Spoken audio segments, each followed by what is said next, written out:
이 경우에도 물리력을 써서 강제로 끌고 나오는 방법을 쓰지는 못합니다. 다만 일반 피의자들은 교도관 지시에 대부분 따르기 때문에 강제 구인이 불발되는 사례는 거의 없다고 합니다. 윤석열 전 대통령이 구속 이후 두 번째 특검의 소환 요구에 불응했습니다. 내란 특검이 조사를 받으러 나오라고 한 오늘 오후 2시까지 내란 특검에 도착하지 않은 겁니다.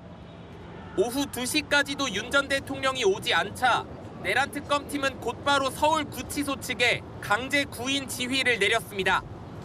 교도관들에게 윤 전 대통령을 내란 특검이 있는 서울고검 청사에 오후 3시 반까지 데리고 오라고 했지만 윤 전 대통령은 건강상의 이유를 들어 구치소 수용실을 나갈 수 없다는 입장을 고수한 걸로 전해졌습니다. 구치소나 수용실로 특검 관계자가 직접 방문하지는 않았습니다. 특검은 과거 사법 시스템의 한 축을 담당했던 윤 전 대통령의 불응을 납득하기 어렵다며 내일 오후 2시까지 인치하도록 재차 구치소 측에 지휘 공문을 보냈다고 밝혔습니다. 서울구치소 측은 최선을 다했지만 전직 대통령 신분을 고려할 때 물리력을 행사하기가 어려웠다는 입장을 특검에 밝힌 걸로 전해집니다.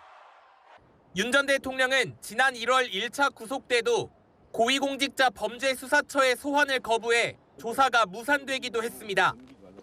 특검은 검사나 수사관이 구치소를 방문해 조사할 계획은 없다며 물리력을 동원하는 상황까지 오지 않기를 바란다고 밝혔습니다.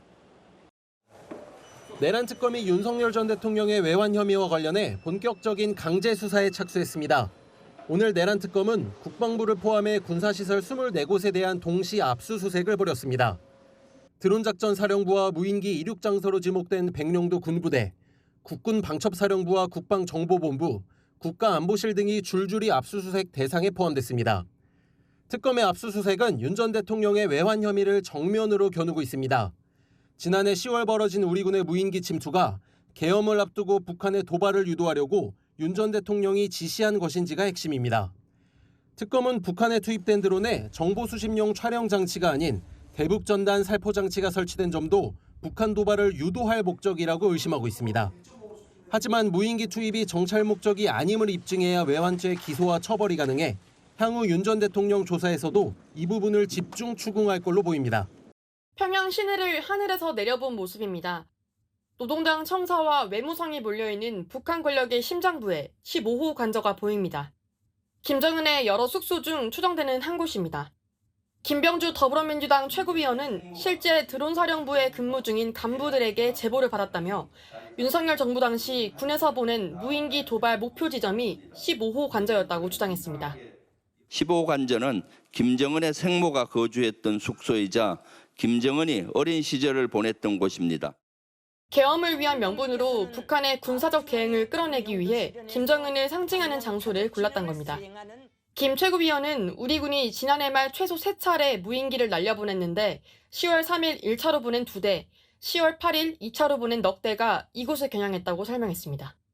평양까지 들어가서 전단을 뿌리게 할 정도의 대담한 작전을 하려면은 대통령의 결심 없이는 할 수 없는 작전이다. 이어서 지난해 11월 13일은 3차 작전으로 무인기 한 대를 북한 군부대가 밀집한 남포 일대로 보냈다고 했습니다. 군은 평양 무인기 도발 의혹과 관련해 확인해 줄 수 없다는 입장을 밝혔습니다. 아는 기자 사회부 좌영길 법조차장 나와 있습니다. 윤석열 전 대통령 특검이 강제 구인을 했는데 일단 안 나가겠다고 했고 오늘은 버텼습니다. 그러니까 강제로 데려 나와서 조사시킬 방법은 없나 보죠? 네, 결론부터 말씀드리자면 윤석열 전 대통령이 버틴다면 특검에게는 마땅한 방법이 없습니다. 특검은 앞서 오늘 오후 2시까지 조사받으러 나오지 않으면 강제 구인하겠다고 예고를 했습니다. 이 강제 구인이라는 것이 특검 관계자가 윤 전 대통령을 직접 데려오는 게 아니라 구치소 교도관에게 특검에 출석시켜달라 이렇게 지휘를 하는 방식입니다. 오늘 교정당국은 특검 지휘를 수행하기 어렵다 이렇게 회신을 했습니다.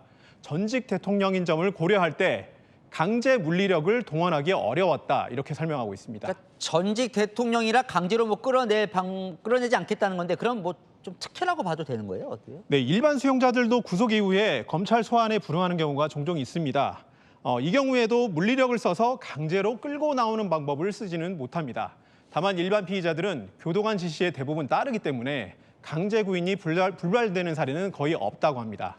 내란 특검은 내일 오후 2시까지 다시 이제 시도를 하겠다고 해요. 만약에 윤 전 대통령이 나와서 아무 말 안 하면 어떻게 됩니까, 그건? 네, 일단 특검은 윤 전 대통령 대면 조사는 반드시 하겠다는 입장입니다. 과거 박근혜 전 대통령도 구속 당시 검찰 소환에 불응한 적이 있습니다. 이때는 수사팀이 구치소에서 방문 조사를 했었는데 하지만 내란 특검은 방문 조사는 없다 이렇게 못을 박았습니다. 윤 전 대통령이 출석을 하더라도 진술을 거부해버린다면 입을 열 방법은 없습니다. 하지만 특검은 그동안 윤 전 대통령 측에 끌려다니지 않겠다 이렇게 여러 번 강조해 왔습니다. 여기서 일단 밀리는 모습을 보여준다면 앞으로 윤석열 전 대통령과 관련자들 수사가 많이 남아있는데 앞으로 향후 수사에 어려움을 겪을 수 있다고 판단하는 겁니다. 결론적으로 윤 전 대통령 측과 기싸움에서 여기서 밀릴 수 없다 이렇게 판단하는 걸 보입니다.